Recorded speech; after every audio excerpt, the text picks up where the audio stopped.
बोलती पुस्तके. ज्यांना वाचनाचा नाद त्यांना बोलती पुस्तके घाली साद. आमचं चॅनल सबस्क्राईब करा आणि सबस्क्राईब करायला इतरांनाही सांगा. नमस्कार श्रोते मित्र हो, बोलती पुस्तके सादर करीत आहे लेखक मारुतराव वाघमोडे लिखित कादंबरी बिरुबाचं चांग भलं, भाग 15वा. रोहिणी कोरड्याच गेल्या असल्या तरी मिरगाच्या मात्र पहिल्याच पावसाने दऱ्या खोऱ्या ओढं नालं आणि ताल तुली दुतडी भरून वाहिल्या. त्याच परीने ऐन मोक्याच्या वक्तावर पाऊस पडल्याचं सुख आणि समाधान प्रत्येक जणाच्या चेहऱ्यावर ओसंडून वाहत होतं. बघता बघता उन्हाळा सरून पावसाळा सुरू झाला होता आणि तापल्या भुईतून खास खळग्यात हिरवगार गवताचं अंकुर तरारून वर आलं होतं. ज्ञानबा सुताराच्या मेटावर अवता अवजारांची लई गर्दी झाली होती. त्याला भाकर खायला सवड नव्हती. बिरवाडीच्या धनगरांची कुळवं पाबरी ठोकून घ्यायची मोठी धांदल उडाली होती. कणगुल्या डुरकुल्यांत पेंड घालून 12 महिने दाबून दडपून ठेवलेलं मूग बाजऱ्याचं बी भरान बाहेर वाफ्यात उपणून काळ्या आईची ओटी भरायला तयार झालं. जित्रा व ढोरं ओढ्या नाल्यांचं मोकळं पाणी पिऊ लागली. गढूळ तापाट पाणी पिऊन शेरडं फळू लागली. तापल्या भुईत पेरणीची वाफ तयार झाली. त्या कारणानं हवतला दमटपणा बी वाढला. झाडाझुडपांचं शेंड हिरव्या गार नवतीच्या गोंड्यांनी तरारलं आणि हळूहळू गार वारं वाहू लागलं. तशी झाडं झुडपं गर्द हिरवी झाली आणि रानं वापशावर आली तशा शिवारात पाभरी बी हल्ल्या. आभाळ भरून आलं होतं. जणू आखाडाचा पालव लागल्या गत झालं होतं. चढाओढ लागल्या गत आभाळात ढगाडं पळत होती. नामाधायगुड्या आपल्या परसात कडब्याची गंज शेकरीत होता. त्या गंजीची 10 पाचुंद वैरण उपसून त्यांनी बाजूला टाकली होती. अंगणातल्या एडपाटाच्या पसराट झुडपाच्या बुडक्याला बांधलेलं रेडकू शिंगरू आणि एक बॉन्ड खोंड तिघबी त्या वैरणीच्या ढिगाकडे टवकारून बघत हांबरून वड घेत होती. पर त्यांच्याकडे कामात गुंतलेल्या नामाचं अजिबात ध्यानच नव्हतं.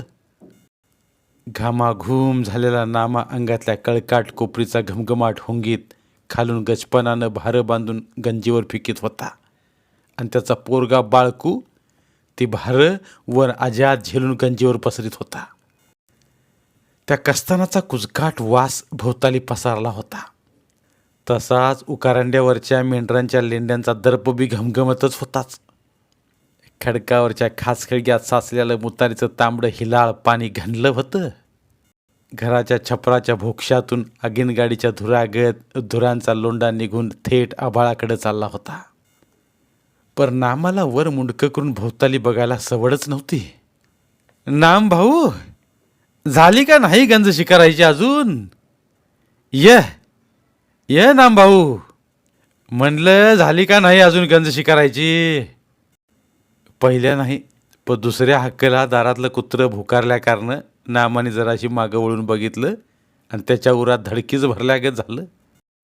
बिरा सावकाराची बायको धोंडाबाई सावकारीन अंगणात अवचित उभी आणि तिच्या संगती चिमणवाडीचा सावकार बारकू नरुटा बी. राम राम. बारकूने राम राम घातला. राम राम नामाने तो परत दिला माघारी आणि म्हणला, आज लई लांब येणं केलं सावकारांनी आम्हा घरी वाकडं. त्याचं काय असतंय नाम भाऊ, वक्कूत आल्यावर राजा महाराजाला बी एखाद्या झुरळाला यजमाना जावं लागतंय, अशी एक जुनी म्हण बी आहे की. धोंडाबाई कुचमत कुचमत बोलली. खरं आहे बाई. कसं नुसतं तोंड करून नामा खुळ्या घेत हसला. त्याने धोंडाबाईकडे बघितलं. एवढी गोरी पान धोंडाबाई, पर ह्याकडला तिचं तोंड वाळल्या खेटरागत आकसून पार काळं ठिक्कूर पडलं होतं. नाकात नेहमीचीच ती पिवळी धमक गोल गरगरीत नथ. गळाभर सोन्याच्या मण्यांच्या पिवळ्या धमक पोती. कानात नाकात हातात समद डागडू जिथल्या तिथं जसंच्या तसं. पर बाईचा तोरा मात्र नेहमीचा नव्हता मिरवण्यासारखा. तरी बी तिची फुगिरीची घमांडी 2 शब्दातून बाहेर आलीच होती. गंज शिकरायचं काम चाललंय वाटतंय. पर ही 5-50 वैरण तुम्ही भिजायला कशापायी बाहेर काढली हो दाजी? बारकुनी तंबाखूची पुडी तळ हातावर होती ती विचारलं. ती वैरण होई, त्या नारवा दादाच्या गंजी लग्नाशिवाय नव्ह का जळाल्या? का जाळ्या काय नु? त्याला द्यायसाठी बाहेर काढली वैरण. समद्याने दिल्या वैरणी आमचीच राहिली होती. म्हणलं वकूत समद्यावरच असतो. सुख दुःखाला आपणच नाही व्हायचं एकमेकांना तर मग दुसरं परक कोण होईल? जित्राबा ढोरांच्या नशिबाने पाऊस बी पडला. आता बरं झालं. नामाने तंबाखूची पिचकारी टाकून सांगितलं. नामाचं ते बोलणं ऐकून धोंडाबाईचं मातं पुरतं भडाकलं होतं. नारबाचं नाव ऐकून कपाळ आट्यात चढल्या आणि डोळ्यात रगात उतरल्या गत झालं. पर करणार काय? गप बसल्या बिगारी इलाज नव्हता. आता ते दोघं बी पाय काढीत गंजीच्या वाडग्यात शिरून पार नामाजवळ खेटली. तवा नामा म्हणला, हिथं बसण्यापरीस आपण घरीच जाऊ, चहा पाणी तरी होईल बोलता बोलता. पर धोंडाबाईच्या तोंडाचं पाणी पळालं होतं. तिला चहा गोड लागत नव्हता, अन्न बी गोड लागत नव्हतं आणि तिच्या डोळ्यांना झोप बी येत नव्हती. नजरत खूळ भरल्या ग ती उदासवानी माणसांच्या तोंडाकडे बघत होती. नामाच्या तोंडाकडे खुळ्या आगत बघत ती हळूच काहीतरी म्हणली आणि कपाळावर दोन्ही हात धरून माटकुनी खालीच बसली. भाऊ, आज आम्ही लई मोक्याच्या कामासाठी तुम्हाकडे आलतो. तुमच्या नडीवडीला जसा आम्ही हातभार लावला, पोरा बाळांच्या लग्ना यावाला यजानी का होईना पर अर्ध्या रातीला बी तुमची नड भागिवली, तसं आता आमची बी नड भागवा. तुमचं सावकार जेलात अडकल्यात, त्यांना जामीन होऊन सोडवायचं करा. तुमचं लई थवार उपकार होतीन बघा. धोंडाबाईची काकुळतीची इनवणी ऐकून मग नामा धायगुड्या बी बोलला. पर बाई, मला असं वाटतं की एवढ्या मोठ्या सावकाराला मायासारखा असला दळबद्री जुळलागत माणूस जामीन कसा पत्करून घेतील कचेरीत, कोर्टात? आणि अजून आपण कवा त्या वाटला गेलोच नाही. कोर्ट कचेरीचं नुसतं नाव जरी काढलं तरी मला हिवच येतंय बघा. तसं नका म्हणू भाऊ, तिथं नुसता अंगठा कागदावर द्यावा लागतो, दुसरं काय बी नसतं. आमची सावकारकी धनसंपत्ती लई लोकांच्या पोटात खुपती, म्हणून तर माझ्या लेकरावर नवऱ्यावर बी नाही त्या अदावती घेऊन त्यांना तुरुंगात घातलंय. काय करावं? देव बी ह्या गोष्टीचा करेलच की कवा तरी न्याय निवाडा. आता मावा सक्का भाऊच आमच्या घरादाराला पक्का वैरी झालाय. त्यांनी तुपली पोर ती धुरपी का खुरपी आम्हाला दिली तर नाहीच, पण जाणून बुजून आमच्या वैऱ्याला दिली. आता काय म्हणावा ह्या कर्माला? आता तो काळा कपटी नाऱ्या आणि त्याची ती निपुत्रिक बायको ठक्की का सक्की, ती कोंड्या बनगराला सक्की झाली आणि मी सक्की होती ती झाली परकी. पर म्हणावा बहादरा, पिंजरा बी वाघासाठीच असतोय. कवा ना कवा तरी पिंजऱ्यातून बी वाघरं बाहेर येतीनच की. मग बघ तू बी गमज्या. हा, बरोबर आहे बरं का, हे बी तुझं म्हणणं बाई खरं आहे. नामा चाचरत बोलला. नुसतं बरोबर नव्ह भाऊ म्हणून भागायचं. आता तुला जामीनच फवा लागल तवा निभत या. 2 जामीन घावल्यात, अजून दोघांना 2 आणि सित्याला बी 1, असं 3 जामीन पाहिजेत बघ. हे चिमणावाडीचं सावकार आहेत की. नामा, हे सावकार आपलं नवं इवाई आहेतच. धोंडाबाई मोहर बोलू लागली. त्यांच्या थोरल्या पोराला लेकरू बाळ होत नाही, तेव्हा त्याला आपली भानामती द्यायची ठरलंय. पहिल्या नवऱ्याचं नाही जमत तर दुसरा, त्याला का होतंय? आपण कुठं वाण्या बामणाचं का गुजरा मराठ्याचं आहेत, तेव्हा लय अवघड. पर हे सावकार झालं आपल्या सावकाराला जामीन. तुम्ही वा मल्हारीला, तरी बी अजून 2 कमीच पडत्यात. काय करावं? समद्यांच्या आडीनडी निवारण केल्या, पण आमच्या नडीवडीला मात्र मागं उभा राहायला कुणीच धजायला राजी होईना. आता काय म्हणावं या कर्माला? साहेब बी लई खतरूड आलाय, त्यो म्हण पैशाला तांबड्या खडूकाला बी कुणाच्या शिवत नाही म्हणत्यात. काय करावा पैशाला तरी. धोंडाबाई काकुळती येऊन म्हणली, आज आमच्यावर आमच्याच माणसाने वकूत आणलाय, त्याचा बी कवा तरी बदला घेतल्या बिगार माझ्या जीवाला काळजाला लागलेल्या ह्यो आगडोंब इजायचा नाही. नामाधायगुड्या सार मुक्यागत गप्प बसून ऐकत होता. परगडी बहिरा असल्या गत करीत होता. गंजीवर बसल्या बाळक्याकडे कुचमून बघत होता.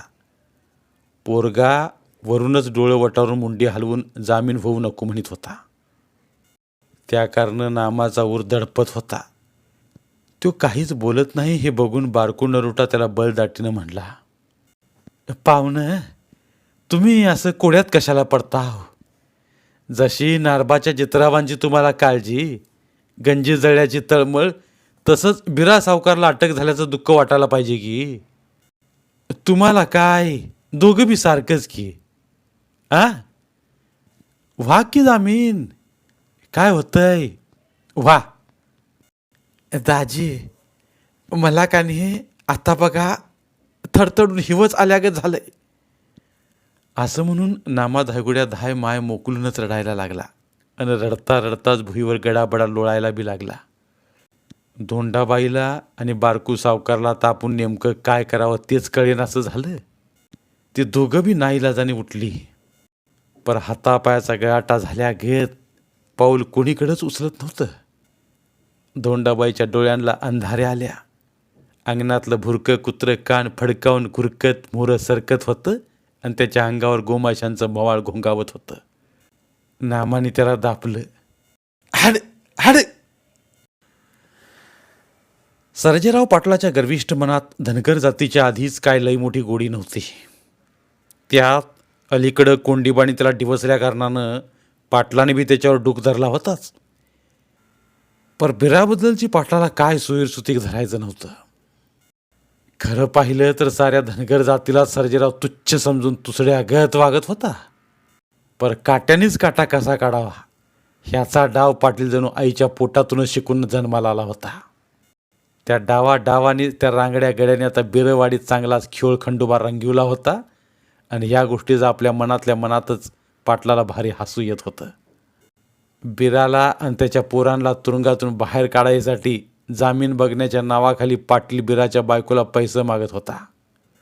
पर धोंडाबाया भलतीच चिकाट, काय व्हायचं ते होऊन द्या, किती बी पैसा जाऊन द्या, पर मागं हटायचं नाही, असं ठणकावून आपल्या नवऱ्याला आणि पोरांना सांगणारी धोंडाबाई आता प्रत्यक्षी मात्र हातातून पैसा सोडायला राजी नव्हती आणि त्या कारण गुतल्याला गडी बी काही सुटायला तयार नव्हतं. एक एक दिस असाच कणत कुतत मोहर ढकलत चालला होता. सर्जेराव पाटलाच्या बाजिंद या डोसक्यात कपटाचं कुटील कारस्थान शिजत होतं. बिरा बिटगर तुरुंगात हाय तवरच कोंडीबा बनगर, नारबा बिटगर आणि त्याच्या पोरांना बी जेलात घालायचा डाव आखून आता पाटलाने आणखी एक मोठं कुंभाडी कारस्थान रचलं होतं आणि त्याच विचारात पाटील रातून द्या गुतला होता. बिरवाडीच्या शिवारात आघाताच्या पेरण्या उरकत आल्या होत्या. रानं माळं हिरवाळी होती. जित्रा व हिरवाटला दात खरडू लागली होती. औंधा बी चांगलीच आमदनी पिकायचा बेत दिसत होता. बिराच्या रानात मात्र अजून कुठंच अवताचं का पाबरीचं तास नव्हतं. सारी कुणबीक पडीक पडल्यागत ओसाड दिसत होती. गुरा मेंढराकडचं म्हातारं कोतारं गडी जित्राब कशी तरी फलगाडून आगीत होतं. सीत्याचा पोरगा भिक्या बैलांची सोडबांध चारापाणी बघित होता. पर त्याला बी मोठा कोसा खिलारा बैल मारायला धावत होता. आता इलाज नव्हता. रातचं इराचं रान वस्तीला फकस्त ही फुगीर धोंडाबाई, तिच्या दोघी निनांद्या लेकी तारामती आणि भानामती, आणखी बिराची म्हातारी आई बनाबाया, एवढ्याच घरच्या आयाबाया आणि ह्यांना सोबतीला समजा असलं सरमांड सालकरी मोलकरी. अंगावर वारं गेल्यागत हे मरक गडी सोडून दुसरं कुणीच नव्हतं. त्या दिवशी मात्र बारकू नरुटा नेमकाच मुक्कामाला थांबला होता.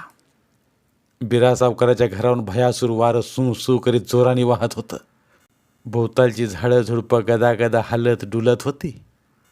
उजाड आणि ओसाड वातावरणात काळवंड पसरली होती. आधी धोंडाबाईची झोप उडाली होती. ती 17 हातरुणात उठून बसत होती.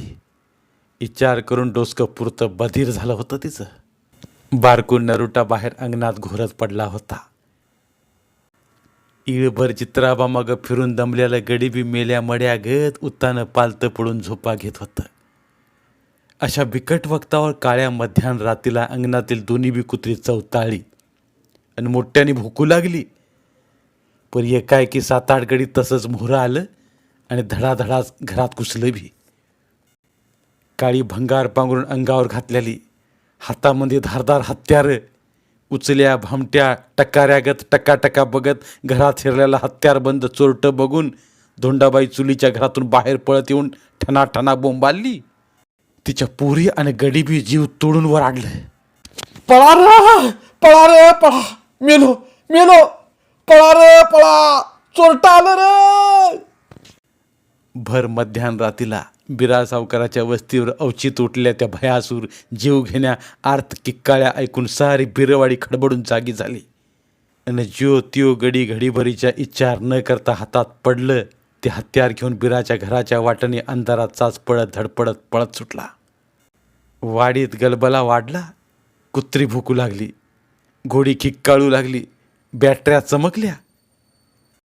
आलो आलो म्हणीत पळता पळता प्रत्येक गडी बुचकाळ्यात पडला होता. नेमकं काय झालं तेच कळायला मार्ग नव्हता. नारा बेडकराचा खंडू आणि सत्तूबी हातात फरशा कुऱ्हाडी घेऊन पळत होतं. वैर इसरून गडी धावत होतं आणि रोजच्याच परीने आपल्या घराच्या माळवदावर उशाला बंदूक घेऊन विचार करत पडलेला कोंडीबा बनगरबी घाई गडबडनी खाली उतरून खांद्याला बंदूक अडकवून झेपावत त्याच दिशेनं निघाला. पर यशवंता घोडा किकाळ जागच्या जागीच थैथयाट करताना बघून कोंडीबाने त्याच्या फटाळीत लगाम घालून त्याला सोडला. त्याच्या पाठीवर बिगर खुगिराचीच मांड घातली आणि घोड्याला टाच दिल्याबरोबर यशवंता दौडत राहिला. जवळची माणसं बिराच्या घराजवळ ओरडत वरडत आलेली बघून चोरांनी बी पळ काढलाच होता. पर घरातल्या बाया माणसांना बेदम मारून अंगावरचं डागडूज ओरबाडूनच बॅटऱ्यांच्या उजेडात आठ रानातून पळणारं गडी लांब दूर चाललेलं दिसत होतं. त्यांचा पाठलाग करीत कोंडीबाने बी घोडा दामटला. घोड्यावर जवळजवळ पाठलाग करीत आलेला एकटा गडी बघून चोरटं बी फिंजारलं. एक चोरटा गडी गुराकला. अरे ये मोरा आलास तर याद राख, आम्ही समधी मिळून तू हितच खांडोळी करून. तर दुसरा बी चोरटा रगाटवाणी चिरडून बोलला, आणि पोत्यात भरून हितच पुरू तू. पर हे बोलणं ऐकायच्या तयारीत कोंडीबा नव्हताच. त्याने पहिला बार काढला, मात्र तो हुकला. बाकीचं चोरटं भेदरून पळालं. एका गड्याचं त्या वक्ताला मात्र जणू भरूनच आलं होतं. तो फिंजरून गुराकला. आजवर असल्या मोकळ्या बाराच्या फुकण्या आम्ही लई बघितल्यात गड्या. तू उगाच आम्हाला नको भेडवूस. जा आपला गपचिप माघारी जीव वाचवून जा. आता मात्र कोंडीबाला त्या गड्याच्या बोलण्याची भलती चीड आली होती. तो बी खणाकला. अरे चोरट्या वड्या वगळीच्या, बघायची का तुला मोकळ्या बाराची फुकणी? हा हे बघ सुटली बघुळी, आत्ता गांडीला पाय लावून पळू नकोस. असं म्हणून कोंडीबाने नीट नेम धरून घोडा ओढला. त्याचरशी मोठ्याने बार झाला. धन आणि मेलो मेलो अशी जीवघेणी किक्काळी ठोकीत तो अडील चोरटा तिकडं पालता पडून हातपाय खोडू लागला. बघता बघता आधीच भयासूर झालेलं वातावरण जास्तीच उग्रीट आणि घनगंभीर बनत गेलं. मागं आसपास धावत आल्या वाडीतल्या माणसाने कोंडीबाच्यानी चोराची झालेली बाचाबाची ऐकली होती. कोंडीबानी बंदूक घेतलेली वाडीतल्या अजून कुणालाच ठाव नव्हतं. ते आत्ता उमागलं होतं. कोंडीबाच्या या करामती समद्यांलाच मोठी आचरमाच वाटत राहिली. आजवर बिरवाडीत चोरी बी अशी कवात झाली नव्हती. आणि ह्या गडला चोरी झाली, पर एक चोरटा वाडीच्या शिवारातच मारला होता. समद्याने बॅटऱ्यांच्या उजेडात बघितलं. काळा भंगार, भेसूर आणि ध्रुव गडी गारुडं डोळं आणि त्वांड वासून उत्ताना पडला होता. रक्ताने पांघरून तांबडी हिलाळ झालेली. त्याच्या हातातली पिशवी बी भुईवर पडली होती. तिच्यात बायकांचं ओरबाडलेलं दागिनं आणि पैशाचं पुडकं होतं. मुद्द्यामाला सकट चोर मरून पडलेला समध्यांच्या मोहर सायना संगीत दिसत होता. त्याचं मडं आता रातभर राखायची पाळी आली होती. बरंचसं गबाळ दुसऱ्या चोरांनी पळवलं होतं, बिरा सावकाराचं. ज्या वक्ताला बरीच माणसं फिरून बिराच्या घराकडे आली, त्या घडीला खांद्याला बंदूक अडकवून आपल्याला विचारपूस करायला आलेला आपला भाऊ बघून धोंडाबाईचा जीव आभाळा एवढा झाला. तिने खेटरा सकट कोंडीबाचं पाय धरलं. नारा बिडकराचा खंडू आणि धाकटा सत्तू बघून तर ती गोंधळली. आपलं सारं वैर इसरून आपल्याला वाचवायला आपल्यासाठी धावत पळत आली. देवाने त्यांना कशी बुद्धी दिली असेल ह्याचीच त्या धनगरणीला आचरमा वाटत होती. समध्याच जणींच्या अंगावरचं दागिनं ओरबाडलेलं कुणाच्या कपाळातून कुणाच्या गालपडातून रगात वाहत होतं. बनाबयाचे बी नाकातील गोल नथ चोरट्याने तशीच ओढल्या कारण नाकच तुटून त्याच्यातून रगात वाहत होतं. अंगणात पडलेल्या चिमणावाडीचा सावकार बारकून नरुट्याच्या तर एका चोराने नरड्यावरच पाय दिला होता. त्याला चांगला चेचून त्याच्या कोपरीच्या खिशातला 10,000चा बिंडेल काढून तर नेला होताच, पर कानातली सोन्याची एक मुद्दीच ओढून नेल्याने कान बी तुटला होता. त्या गड्याची लई वेगळीच दैना झाली होती. आणि भिक्याचा पोरगा बैलाच्या गव्हाणीत पालता पडून बिनसूज झाला होताच, पर इजारीच बी हागला होता. लई फजिती. बिराच्या घरची चोरी झाली होती खरी, पर कोंडीबा, नारबा आणि त्याच्या पोरांवर बिराच्या घरावरच्या चोरीचा आळ येण्यासाठी सर्जेराव पाटलांनी टाकलेला ह्यो कुटील डाव मात्र पुरता फसला होता. त्या पाटलाच्या आसऱ्यानेच अशा काही चोरट्या टोळ्या वाढल्या होत्या आणि ह्या भागात त्यांनी लई धुमाकूळ घातला होता. आता एक दिवस शरणागती आलेल्या धोंडाबाईचं रडगाणं ऐकून कोंडीबाने दिलदार मनाने बिरा आणि त्याच्या दोन्ही पोरांना बी जामीन बघून सोडवायचा विचार केला. पर सीत्या आणि अर्जाला मात्र सोडवायला त्याचं मन धसत नव्हतं. बिरवाडीत घडल्या ह्या चोरीच्या भानगडीने समध्या इनामगाव तालुक्यात मोठी खळबळ उडवून दिली आणि पोलीस तपासाची चक्र बी गतीनं फिरू लागली. आणि एक मोठी आट्टील चोरांची टोळी या चोरीच्या गुन्ह्यात पोलिसांच्या जाळ्यात एक दिवस गवासली. नवीन फौजदाराचं लई कौतुक झालं. समधीकडं मोठा गाजावाजा झाला. पर आता ह्या टोळीपासून कोंडीबा बनगराच्या जीवाला मोठा धोका असल्याची बी चहूकडं बोलवा झाली. तसा कोंडीबाला रांच्या वस्तीला आणि जित्राबांच्या चारणीला लांब दूरच्या मुलकाला गेल्यावर चोरा चिलटांपासून बचाव करण्यासाठी बंदुकीचा फिरता परवाना आधीच मिळालेला होताच. पर आता ह्या चोरांच्या टोळीपासून जीवाला धोका असल्याकारनं हमेशा बंदूक संगती वागवायचा बी परवाना प्रतापराव इनामदारांनी खटपटी करून मिळवून दिला. बघता बघता हिरवाळ्या रानावनात आखाडातल्या झडीच्या पावसाने समधी तन धान संगच तरारली खरी, पर जित्राबांची पुरती दैना दैना झाली होती. झडीच्या दिसात आभाळातल्या काळ्या कसऱ्या लोकरी गत पिंजारल्या ढगाणांतून पुरता आठवडाभर झालं तरी दिवसाचं तोंडच दिसलं नाही आणि नुसती गळती बुळबुळ रातून द्या चालूच. जित्रावत्र पाण्यात तोंडच बुडवीत नव्हती. त्यांना चरायला बी पाऊस सवड देत नव्हता. त्या कारणानं त्यांची पोटं बी पारच खपाटीला गेली होती.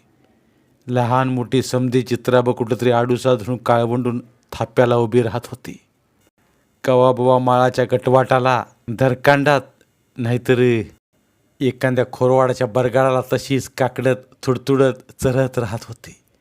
तसल्या वकट्या झार काळवंडीत बी घोंगड्याचं घोंगतं अंगावर घेतलेला धनगरगडी आणि बाया पोरं जित्राबांच्या मोरत ठासून उभी राहत. खरं बघितलं तर जित्राबांना कवळा लुसलुसीत चारा दिसत असून बी मोकळ्या मनाने पोटभर खाता येईना असं झालं होतं. आणि खाल्लाच तर त्या कवळ्या चाऱ्याने डळगांडी लागत होती. त्या कारणानं त्या जित्राबाचं पुरतं अवसान तुटलं होतं. पर आता सर्वांनात मात्र ऊन पावसाचा शिवना पाण्याचा खेळ सुरू झाल्यापासून समधी जित्रावर चांगलीच पाक्यावर आली होती. आकाडातच कातरणी झाल्या होत्या. मेंढरांच्या अंगावर बी पुन्हा कवळी लुसलुशीत लोकर फुटू लागली होती.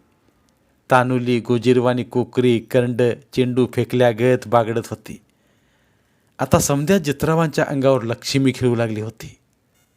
साऱ्या बिरवाडीच्या शिवारातील धानं भुईवर रांगता रांगता वाऱ्याबरोबर सळसळत झुलून डुलूबी लागली. जणू शिवारात लक्ष्मीच अवतारली होती आणि ती आता सुखाने नांदत होती.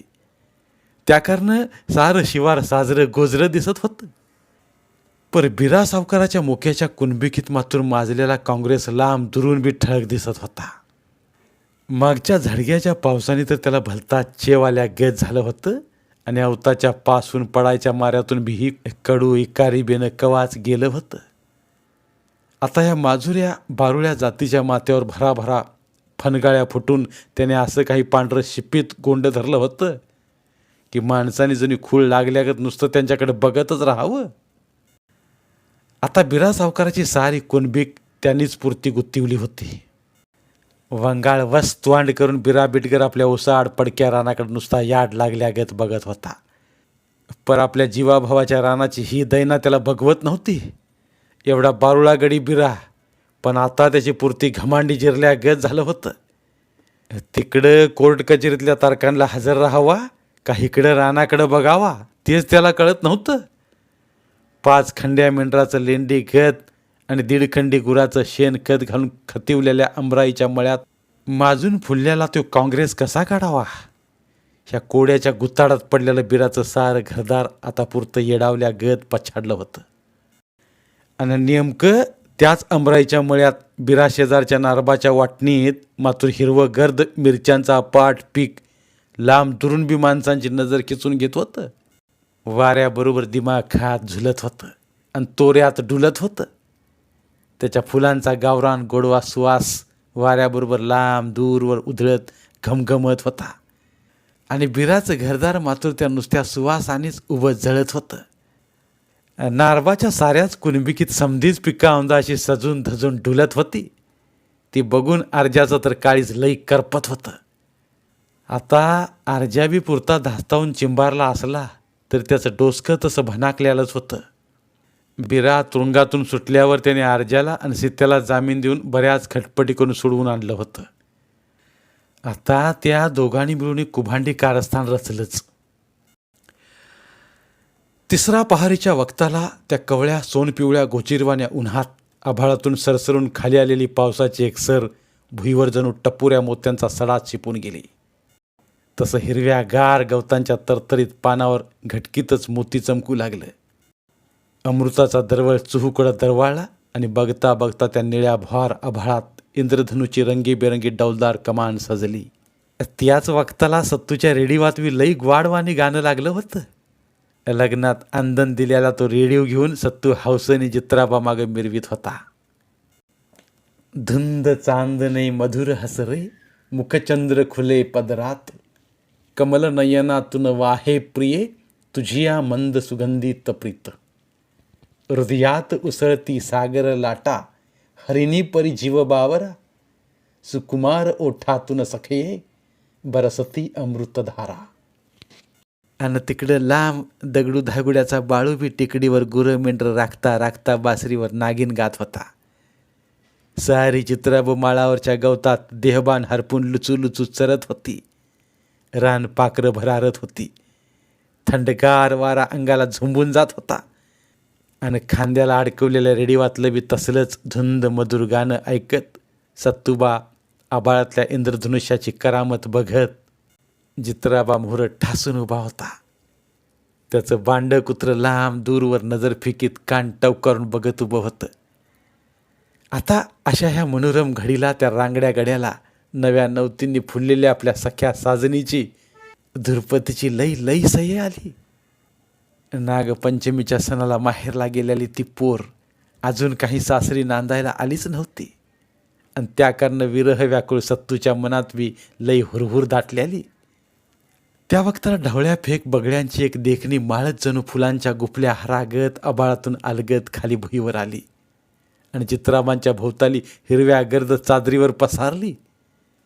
त्यासरशी घोड्याच्या टापांचा खडखडाट आणि घुंगराचा नाजूक मनोहारी नाद कानावर आला. आणि म्हणून त्या गड्यानं टवकारून मागं वळून बघितलं तर त्याची सपन सुंदरी धुरपती त्या ढवळ्या फेक रुबाबदार घोड्यावर बसून सुसाट वेगाने घोडदौड करीत आलेली. तिच्या खांद्याला बंदूक लटकत होती. आपल्या बायकोचा तो मर्दानी रुबाबदार थाटमाट बघून सत्तूबा तर तिच्याकडे जणू खुळ्यागत नुसता टकाटका बघतच राहिला. तिला काय बोलावं तेच घडीवर त्याला काही समजलं नाही. मग धपापत्या उरानी धापा टाकीत डोक्यावरची टुप्पी नीट सावरून तो म्हणला, अशी अवचित भर दिवसाचं सपनामध्ये आल्यागत ह्या वक्ताला इकडं कुणीकडे घोडदौड मारली राणी सरकार. म्हणलं बघावं तुम्हाला ह्या रेडिओच्या गाण्यांच्या नादात आमची सय होती का नाही ती. लई मोठ्याने आवाज काढलाय आणि भर दिवसाचं लई धुंद चांदणं फुलिवलंय ते. असली गाणी ऐकून धुंतीत आलेल्या मेंढक्या गड्याला कशी बायकोची सय होईल. खरं का नाही हो कारभारी. द्रुपदी हसून बोलली, अगं खुळे, तू या आठवणींनी रातून द्या झुरून झुरून पार मरून जायची पाळी आली बघ. तू सपनामध्ये तरी माया कशाला येत असतील. असं झुरून मारायचं असेल तर ह्या तुझ्या बंदुकीची गोळी घालून एकदाच मला ठारच मारून टाक ना धुरपे तू. हं हं घाल गोळी घाल. असं म्हणत ऊर मोहरं करून सत्तू 2 पावलं पुढं सरकला. अगं म्हणलं नांदायला यायची बोली आहेच का नाही. रागाला येऊन सत्तू रुसव्यात बोलला. तशी गालातल्या गालात हसत ती म्हणली, नवरदेवानेच नवरीच्या घरी नांदायला यायची बोली असते बघा आमच्यात. चला मी आले मुराळी तुम्हाला न्यायला. बसा घोड्यावर माह्यापुढं, नाहीतर तुम्ही घोड्यावर बसून मला घ्या मोरं. द्रुपदीच्या बोलण्याने दोघं बी हसली. यशवंता घोडा खिकाळा. भांड कुत्रं कान टवकारून गुरकत झुटिंगाच्या टेकडीकडंच टकळी लावून बघत राहिलं होतं. ते बापडं, ए पोरी ते बघ, झुटिंगाच्या टेकडीकडून कुणाची तरी पांढरी धाट मोटार येते वाडीकडं. तरी म्हणलं कुत्रं कसं टवकारतं एवढं. दोघं बी नवरा बायको त्या मोटारीच्या रोखाने टवकारून बघायला लागली. बघता बघता धुरपतीची नजर अंबराईच्या मळ्यातल्या मिरच्यांच्या गर्द हिरव्या फळाकडे उधळत गेली आणि तिच्या मुखातून सबूत बाहेर पडलं. मिरच्या लई भारी दिसत्यात व मालक औंदा तुमच्या. आणि शेजारी ते कशाचं पीक आहे व एवढा फाट पांढरं शिपीत. भर दिवसा रानात चटक चांदणं फुलल्या गत दिसतंय की. ते होई, ते आहे बघा बिरा सावकाराच्या पुण्याईनी. त्याच्या मळ्यात ती सारी पैशाची झाडं उगवल्यात सारी. त्या धनदौलतीच्या राशींचं हांड भरून कुठं पुरून ठेवावा ह्या कोड्यात पडून त्याच विचारात सावकारला आता पुरतं याड लागायची पाळी आली म्हणतात. सत्तूने खुलून सांगितलं. एकाएकीच एक सरसरून आली. टपुरं थेंब टपकत राहिलं. चिंब भिजू लागल्या धुरपतीला सत्तूला बिलगावं वाटलं आणि सत्तूला बी धुरपतीला मिठीत घ्यावं वाटलं. म्हणून त्याने आव्हान दिल्यागत हात पसारलं. पर ती पोर मात्र लाजून चुर्र झाली. तिचा चेहरा गोरा मोरा झाला. असं माननीच म्हणून तिने भोवताली बघितलं. साऱ्या माळावर चहूकडं जित्राबाला जित्राब दाटलं होतं. मेंढकं गुरके चहूकडं माणसंच माणसं दिसत होती. बघता बघता ती मगाशी लांब दिसलेली मोटार आता पारच नेटात आली होती. गाड चकारीने गुरगुरत पळत चाललेली ती ढवळी शिपीत मोटार सत्तूला आणि धुरपतीला बघून थबकत धबकत उभी राहिली आणि तिच्यातून एक रुबाबदार तरुण खाली उतरला. तेव्हा धुरपती आपला पदर सावरून चमकून उभी राहिली. जराशी लाजत बुजत बोलली, अय्यो दादा तुम्ही आज कसं वावचित येणं केलं तिकडं. म्हणलं बघावा द्रौपदी ताई तुमचा कसा काय चाललाय राजा राणीचा नवा संसार. बरा आहे ना. होय की झकास चाललाय बघा दादा तुमच्या आशीर्वादाने, द्रौपदीनं सांगितलं.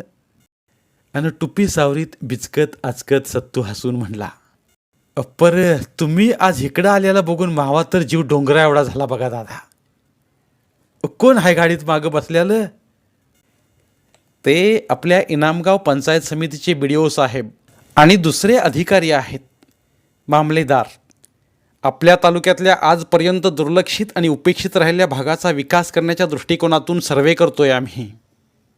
डोंगर दऱ्याखोऱ्यात वसलेल्या वाड्या वस्त्या आणि बरीच गावं देशाला स्वातंत्र्य मिळून 40 वर्षे लोटली तरी अजून अंधारात आहेत. साधे रस्तेसुद्धा झालेले नाहीत. 72च्या दुष्काळात झालेल्या कच्च्या रस्त्यावर अजून खडी बी पडलेली नाही. शाळा भरवण्यासाठी इमारती नाहीत, लाईट नाही. अशा अनेक प्रकारच्या अडचणी आहेतच. पण पिण्याच्या पाण्याचा सर्वात मोठा गंभीर प्रश्न आहे. या सर्व बाबींचा गांभीर्याने विचार करून त्यावर तातडीनं कार्यवाही करण्याचा आपला प्रयत्न आहे आणि त्यासाठी तुम्हा सर्वांच्या सहकार्याची गरज आहे. पावसाळ्यात ह्या एवढ्या मोठ्या डोंगराचं पाणी दऱ्याखोऱ्यातून वाहून जातं. ते जर तलावात अडवलं तर शेतीसुद्धा सुजलाम सुफलाम होईल. या जागेवर तलावाची मोठी साईड आहे. ओ साहेब, गाडीच्या खाली या थोडं आणि पहा, मोठा तलाव होऊ शकतो या ठिकाणी. त्यामुळं तुमच्या वाडीचं बरंचसं क्षेत्र बागायत होईल. प्रतापरावांनी पटवून दिलं. मामलेदार साहेब हातात कागदाची फाईल घेऊन चष्मा सावरीत खाली आले. त्यांनी आपल्या हातातील फाईल दुसऱ्या साहेबांकडे देत लांबवर नजर फेकली. ही साईड का? फार छान आहे. मोठा तलाव बसू शकतो या ठिकाणी. पण सर्व शेतकऱ्यांची संमती घ्यावी लागेल. त्यासाठी विचारविनिमय करावा लागेल ना दादा? हो, बरोबर आहे. त्या दृष्टीने प्रयत्न करावा लागेल. ज्यांच्या जमिनी पाण्यात जातील त्यांना त्यांचा मोबदला देण्याची तरतूद शासनाकडे आहे. प्रतापराव बोलत होतं. सत्तू आणि धुरपती नीट ध्यान देऊन ऐकत होते. तिथं आणखी 4-5 मेंढकं येऊन उभं राहिलं होतं. टकामका एकमेकांच्या तोंडाकडे बघून समद बोलणं ध्यानात धरीत होतं. प्रतापरावांनी त्यांची बी विचारपूस केली. तेव्हा त्यांना लई ग्वाड वाटलं. बरं, चला साहेब, बसा गाडीत. बिरवाडीत जाऊन येऊ. बरेच दिवस झालं कोंडीबादादांची भेट झालीच नाही. सारखी आठवण येते म्हणून म्हणलं भेटही होईल. आणि असं म्हणीत प्रतापराव गाडीत बसलं. गाडीवानाने जादूची कांडी फिरवल्या गत केलं. त्यासरशी भुंग भुंग भुंग करीत सुरू झालेली गाडी धूर टाकीत धुमाट पळाली. त्या पाठमोऱ्या मोटारीकडे बघत धुरपती बोलली, आता मी बी निघते घरी. घरी दादा आई वाट बघत असत्याल. असं म्हणून तिने आपल्या जीवाभावाच्या जीवलगाकडे मायाळू नजर टाकली. तितक्याच उत्कट तरल भावनांनी तिच्या नजरेला सत्तूच्या बी नजरेने विळखा घातला. घडीवर धुरपती जागीच खिळल्यागत झाली. घोडा खिक्काळा. ईज लवल्यागत ती घोड्यावर स्वार झाली. टाच दिल्याबरोबर यशवंता चौखूर उधळला आणि सोनेरी तांबडा फुपाटा उडवीत त्या मोटारीचा पाठलाग करीत वाडीच्या रोखाने दौडत गेला. त्या बाजूला सत्तू खुळ्यागत बघत राहिला. धुरपतीचं ते मर्दानी रूप त्याच्या डोळ्यात मावत नव्हतं. त्याचा जीव पुन्हा झुरणी लागला. धन्यवाद. उर्वरित कादंबरी पुढील भागात. मराठीतील प्रतिभावंत लेखकांचं साहित्य, कथा, कादंबऱ्या ऐकण्यासाठी आमचं बोलती पुस्तके हे चॅनल सबस्क्राईब करा आणि मराठी साहित्याचा प्रसार करण्यासाठी प्रत्येक मराठी माणसाला सबस्क्राईब करण्यासाठी आवाहन करा आणि बोलती पुस्तके या साहित्य चळवळीत सहभागी व्हा. आपले पुन्हा एकदा धन्यवाद.